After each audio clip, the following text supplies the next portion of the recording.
आपा के आँखिया लगली मधुमछिया हो कहवा से खोज ले अइले अनपढ़ दामाद हो कहवा से खोज ले अइले नाटा खाटा दामाद हो कहवा से खोज ले अइले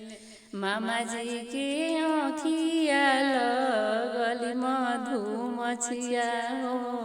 कहवा से खोज दिहले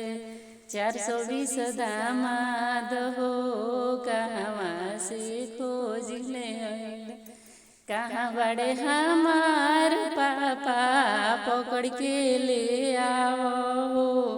ई हवे की दूसर हवे चिन्ह सुआपन दामाद हो ई हवे की दूसर हवे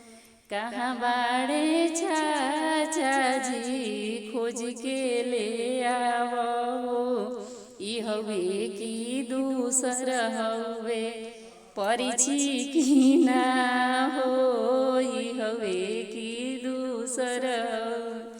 कहाँ बाड़े भैया हमरो खोज के मंडप में ले आवो ई हवे की दूसर हवे चिन्ह सपन बहनोइया हो ई हवे की दूसर हवे परिछि कि ना हो ई हवे की दूसर हवे।